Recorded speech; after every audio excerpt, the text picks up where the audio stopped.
Eric Trump is on Cuomo's show, and Cuomo asks a question from Eric Trump, and Eric Trump just goes lights out. So I'll let you watch this for yourself. Go ahead. Do you think that it is fair to say it looks like the administration is going after its political opponents now and doing exactly what you say you oppose? What, Comey? Because I mean, it seemed very clear to me in the congressional testimony. I don't know, just watching it, I certainly seemed like he lied to me. I mean, I'm also wondering what an FBI director is doing, taking memos from the FBI and leaking them to the New York Times. I mean, Chris, I'm a guy that hopes that the FBI director would be keeping planes from flying into buildings, keeping our country safe, keeping the Western way of life safe. Instead, this guy is, communicating every single day with the New York Times. I mean, I'd hope a lot better, but I find it so ironic that you're literally one that's pushing back on the weaponization of government when the very same people that were coming after us, went after your brother, like hounds. I mean, they did everything they could to destroy his governorship. They did everything they could to destroy his life. They did everything they could to destroy you. I sat in that same seat. The only difference is my last name wasn't Cuomo. My last name was Trump. They were trying to destroy my father. And by doing that, they were trying to destroy me, and they were trying to destroy the Trump organization. They were trying to take all our assets and strip our name off of every building in New York City. You've been on the receiving end of the very same people that I've been on the receiving end of. And so to play coy with me as if this isn't happening in the United States of America just seems ironic and foolish given what you've been through more so than anybody. Hold on a second. What did you just say that you think I'm doing? I'm asking you questions about whether or not if something is wrong, it is also wrong to do the same thing when you get back in power, which certainly happened the first time the administration came in. You went right after Biden, and I don't mean you weren't part of the administration. I'll get to you in a second in terms of what's going on right now. But if you think I'm playing coy, you don't know me as well as you should. Chris, I'm not playing coy. I know what happened to me, Chris, Eric. I'm saying Chris, that and it was what is horrible happening now looks like what was done to you. That's why I'm asking the question. Did we raid Biden's home? Did we try and bankrupt Biden?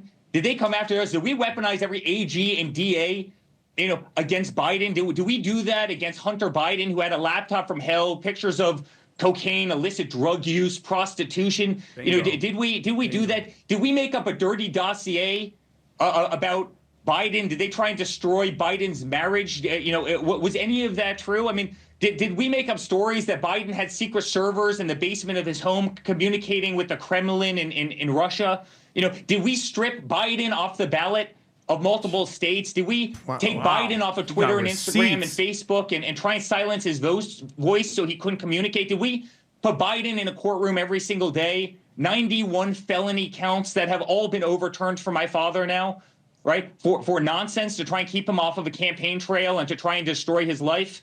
Did we do any of that? That was an incredible breakdown by Eric Trump. You got to give him credit for that. Thank you, Eric. Eric just literally, by the way, not like he planned it, because that's where he went, just systematically went down. There's zero comparison. There's zero comparison of what Trump, our attitude is, he's not going after more. I want more. There's a list with Brennan, with all of it, with Obama, all the Hillary, all the spying. He's not even doing a fraction of what he should, because it's legally. What's Tisha James, Pat? What's she in trouble for? For mortgage fraud? Yes. And Comey lied to Congress on top of everything else. Okay? No. I think what Chris was trying to do, but Eric just completely put him exactly where he needed to put him and broke it down.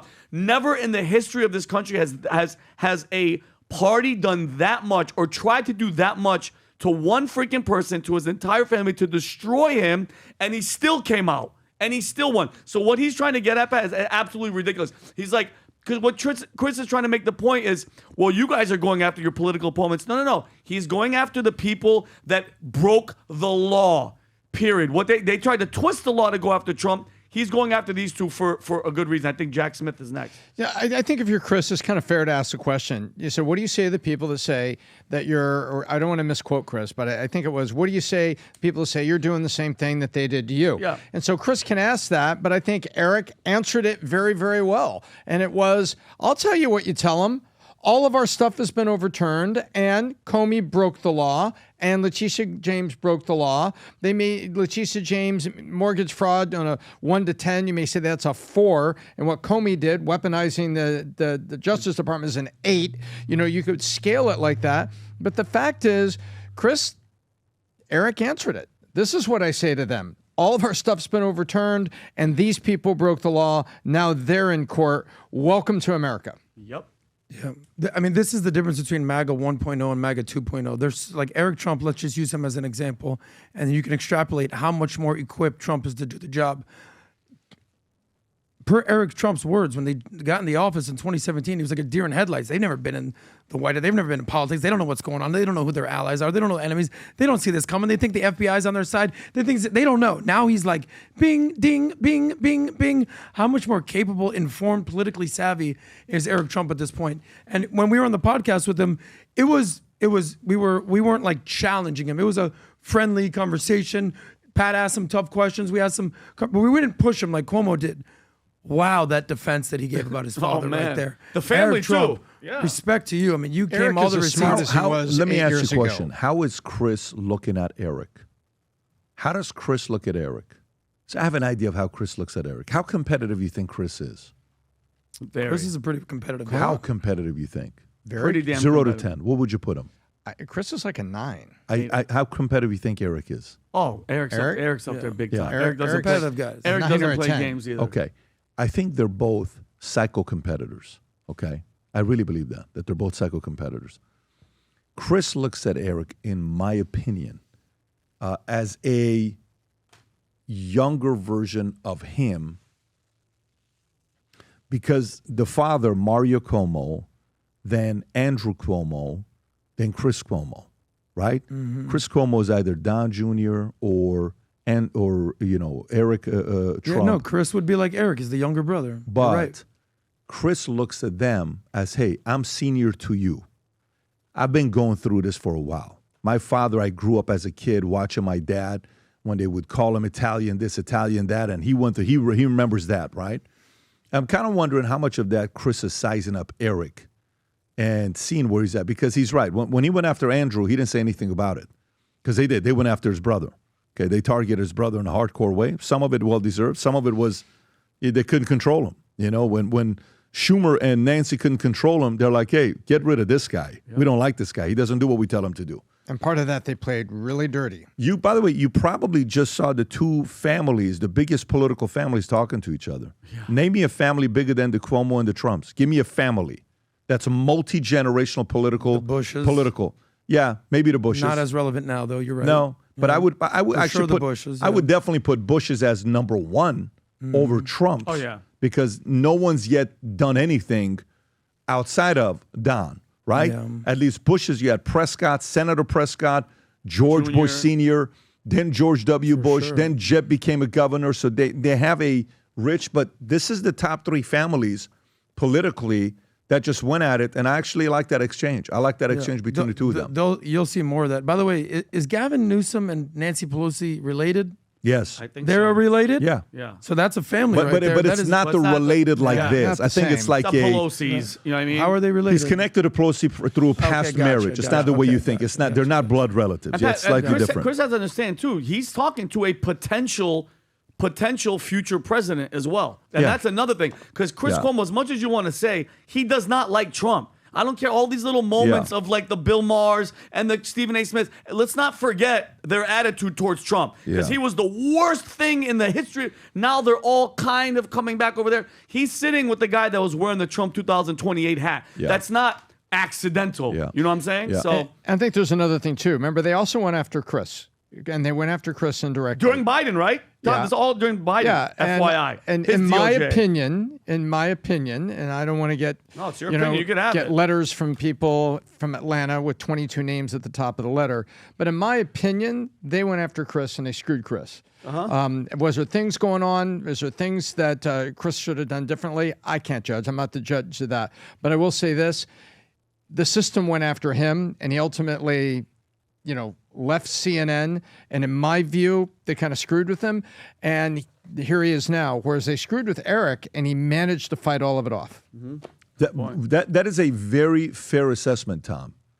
That is a very fair assessment. Like, they couldn't destroy Eric, but they almost did to Chris, and then Chris made a comeback. I think his show is getting more and more viewership.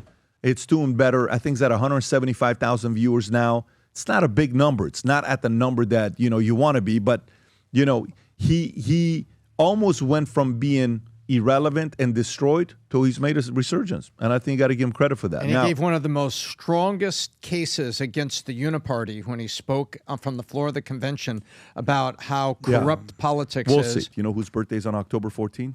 The great Charlie Kirk. Yeah. This morning, you know what I was doing this morning? I was watching a podcast that we did with Charlie. And as I was watching it, I was telling myself, I so miss talking to this guy. And I was like, hoping for another conversation with this guy, but he's no longer with us. So this is what we're doing today. We did it last month, and we're going to announce it again when all the sales that happen. Anything you buy, we have new shirts here, okay? That's Charlie Kirk that says live free, freedom, live free. Any of these shirts with Charlie Kirk's face on it, 100%, not profits. It's our cost. The ones that say freedom, live free, that are the Charlie Kirk's shirts, 100% of the proceeds are going to Charlie Kirk's kids for future college, business, whatever they choose to do. Wow. And I mean 100% of all the stuff that we're talking about. So if it's $50,000, it's going that way. It's $100,000, going that way. $200,000, it's going that way to their kids. So if you're somebody that loves Charlie and you want to get one of these shirts that says freedom to live free, go to the other one, Rob, if you don't mind going back. The other one that says live free, or the one that says freedom on the right, top right. This one is sick, by the way. Look at that shirt right there. Oh, his face is in there. Yeah, this one that says live free. This is a newer one. That's bad. Go back, Rob, if you can, and then go to the one on the right, the top right one. Red, Charlie Kirk, freedom. Any of these shirts you pick up, 100% of the proceeds will go to his kids. October 14th, this is one way of us giving a gift to him who is no longer with us here today. Thank you for your support. If you enjoyed this video, you want to watch more videos like this, click here. And if you want to watch the entire podcast, click here.